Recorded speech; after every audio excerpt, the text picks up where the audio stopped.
কি তড়িঘড়ি দিল্লি উড়ে গেলেন শুভেন্দু? স্বরাষ্ট্রমন্ত্রী অমিত শাহের সঙ্গে হয়ে গেল ৪৫ মিনিটের গোপন বৈঠক। আর শুভেন্দু শাহের এই বৈঠকের পরে রহস্যের মেঘ ঘনিয়েছে। কেন মোদির বাংলা শহরের পরেই তড়িঘড়ি করে দিল্লিতে উড়ে গেলেন শুভেন্দু? পুজোর আগে রাজ্য রাজনীতিতে নতুন উত্তাপ।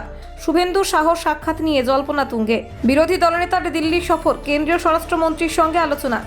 নির্বাচন কি তাহলে সামনেই? সৌজন্য নাকি রাজনীতি? শুভেন্দুর দিল্লি সফর ঘিরে রাজনৈতিক তর্ক চরমে। বিধানসভা ভোটকে লক্ষ্য রেখে বিজেপির পরিকল্পনা তীক্ষ্ণ। পুজোর পর বাংলায় হতে চলেছে কেন্দ্রীয় নেতৃত্বের সফর। রাজ্যের ভোটের উত্তাপ বাড়ালো ৪৫ মিনিটের দিল্লি বৈঠক। বিরোধী দলনেতার দিল্লি যাত্রা রাজনীতিতে কি নতুন কোনো কৌশল প্রকাশ্যে আনছে?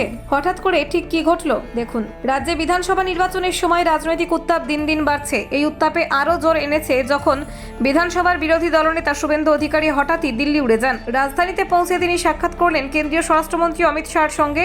দুই নেতার সাক্ষাৎ ছিল প্রায় ৪৫ মিনিট দীর্ঘ এবং তা কেন্দ্রীয় স্বরাষ্ট্রমন্ত্রীর বাসভবনে অনুষ্ঠিত হয়। শুভেন্দুর এই সাক্ষাতের ছবি সোশ্যাল মিডিয়ায় ভাগ করে নিয়েছেন। ছবির ক্যাপশনে তিনি উল্লেখ করেছেন, কেন্দ্রীয় স্বরাষ্ট্রমন্ত্রী অমিত শাহজির সঙ্গে আজ ওর বাসভবনে সৌজন্য সাক্ষাৎ করলাম। বিভিন্ন বিষয় নিয়ে আজ ওর সঙ্গে আলোচনা হয়েছে।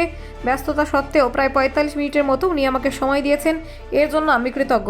শুভেন্দু আরও যোগ করেছেন, তিনি স্বরাষ্ট্রমন্ত্রীকে আসন্ন দুর্গাপুজোর সময় পশ্চিমবঙ্গে আসার জন্য আমন্ত্রণ জানিয়েছেন। যদিও শুভেন্দু সাক্ষাৎকে সৌজন্য বৈঠক বলে আখ্যায়িত করেছেন।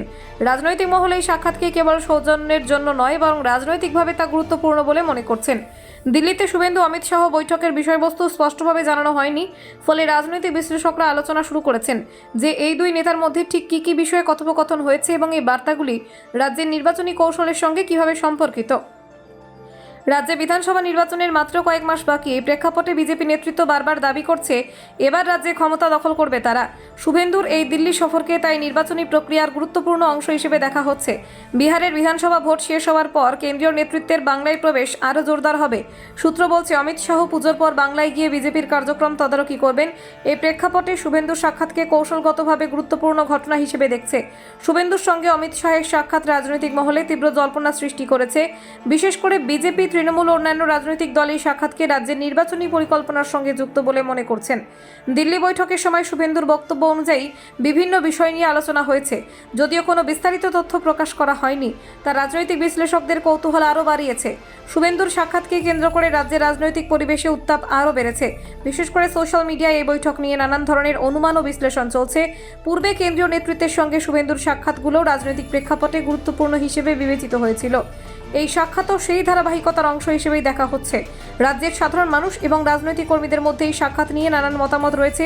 কেউ এটিকে বিজেপি নির্বাচনী কৌশলের অংশ হিসেবে মনে করছেন, কেউ আবার বলছেন সাধারণ সৌজন্য বৈঠক। শুভেন্দু অমিত শাহ বৈঠকের জল্পনা রাজ্য রাজনীতিতে নতুন দিশা দেখাচ্ছে। নির্বাচনের আগে এই ধরনের সাক্ষাৎ ভোটের ওপর সরাসরি প্রভাব ফেলতেও পারে।